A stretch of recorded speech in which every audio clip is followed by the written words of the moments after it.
I have answered this question many times before, but I think it's good to answer it in a different way. So have you answered this before? Yes. Can a school district restrict the times for an IEP meeting? No, they can't. Okay, but I'm going to go into greater detail. There is a raging debate on another page. Teachers are saying they're not allowed to meet outside their normal work hours, so parents have to take personal leave if necessary to meet between 8 and 3.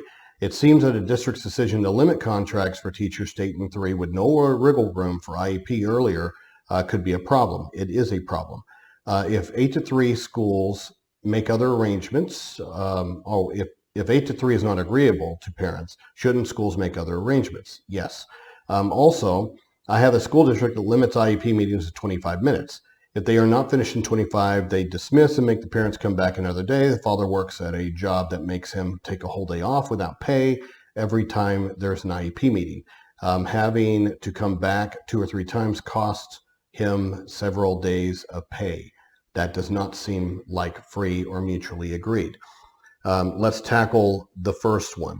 Now, with regards to meeting, it has got to be a mutually agreed time and location, okay? Now, of course, naturally, schools are open between those hours. And so majority of the time, it will need to be within that time frame. But it needs to be at a time that's mutually agreed. So let's say I've got a single mother, works at Walmart, and she has Wednesdays and Fridays off, okay? And the school, for some reason, is obsessed with Mondays at 2:30 of having her IEP meetings. In that case, the parent is available, and the parent has made it clear that she's available on Wednesdays or Fridays. And the school is continuing to want to schedule outside of that. That is absolutely wrong. Now, there are also cases to where the parents, due to both of their work schedules, cannot be available during work hours. And in rare situations and in situations, it can and should be scheduled at a time that it works for the parents. Now, can that be after 3 o'clock? Absolutely. Okay. And so there is no limitation there. So anytime you see these finite and these absolutes, know that that is not allowed. Anytime anybody says, we don't do that, don't ever say we don't do that in special education. There is no such thing as we can't do that in special education. There is always an exception. It was intentionally built that way.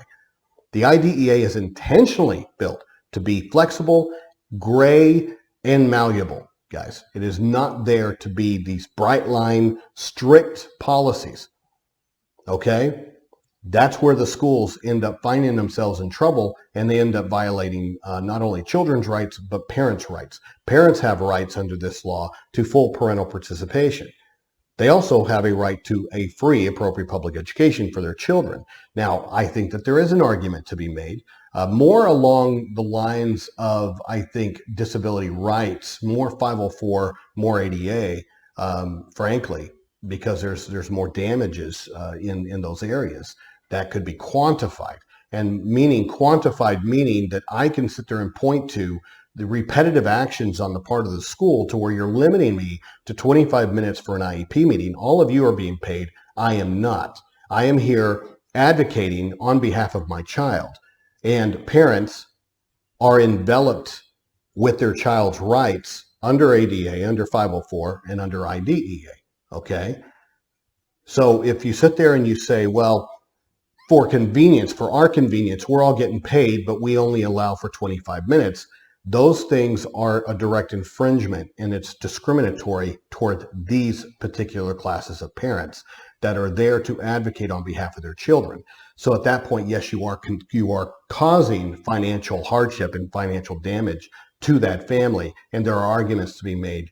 I'm not talking about one-off, guys. You know, an annual IEP meeting to where a parent, for example, has to take the day off if they don't have that time. Let's say that their days off are on the weekends.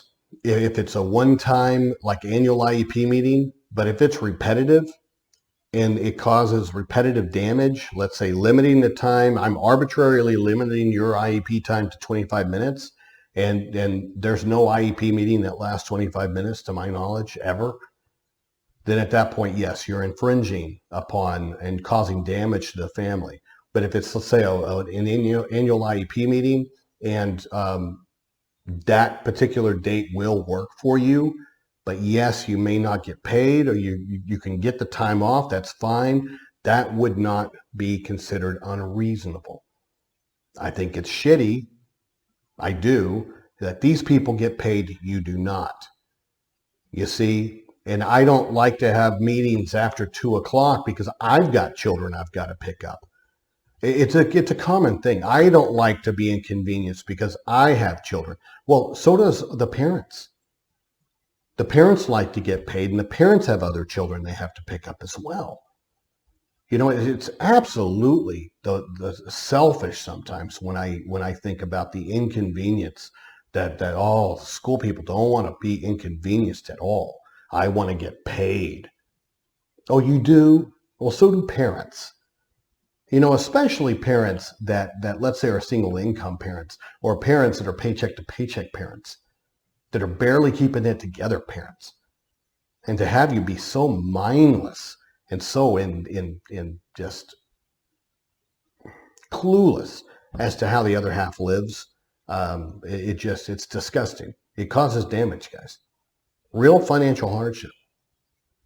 So yes, they can't limit your IEP meetings. That's, first of all, that's disgusting. I don't know where that's written. You can do that. You know, it depends. That's why there needs to be sort of a clear understanding of what your IEP meeting is about. You know, it needs to be better prep in advance, but to sit there and arbitrarily put a time limit on it, no, it's wrong. Potential infringement upon the parent's right to full parental participation. They need to schedule at a mutual time and location that works for the parent. It doesn't need to be 100% of the time, guys. It needs to be a mutually agreed upon time, but at the same time, does it always need to be, let's say, outside of normal school hours? No. It needs to try to be within school hours because that's when schools are in business, you see? But at the same time, if it is absolutely impossible for the parents during that time frame, then the school needs to come up with alternatives. Now, those alternatives can include video conferencing, guys. It can include conference calls. There's not just one way to have an IEP meeting. There's multiple ways to have an IEP meeting. So people need to start thinking outside the box, and they need to start thinking about other people and how these kind of decisions, especially school staff, need to think about the damage, financial damage and hardship that they're putting on parents if they're not taking into consideration the family schedule and the family circumstances. All right. We did a lot of damage during COVID over that very thing, guys. You know, when teachers and administrators all got paid to sit home, all got paid. Whereas, you know, parents were not getting paid, or, you know, so this whole thing to where, you know, these essential workers and all of that nonsense, to where we just, you know, we're unilaterally and arbitrarily determining who had value in our society during COVID. I think it's sort of carried over. And quite frankly, it is a horrible, horrible smell that comes with something like that. Where you go mentally to sit there and think that some people don't have value in your society over other people. And the graciousness that I work for the government, so therefore I should get paid, when it was the government that was forcing people to stay home. It was the government that was forcing schools to close when they had no justification to do so. It wasn't about the science, guys. It was about politics. I would hope that we're enough away from the pandemic that now we can sit there and sort of assess things a little bit better, standing back and realizing that we made some huge mistakes, so we don't repeat them. All right. But this is one of those things that I'm passionate about. We are causing a lot of financial damage to families that are wanting to advocate and participate in their child's education programming. And a lot of schools are an impediment to that for no other reason than they do not see how the other half lives. They're that selfish, and they're that closed off, and they're that myopic. Open your eyes and understand that it's not about you. It's about their children. It's a team together.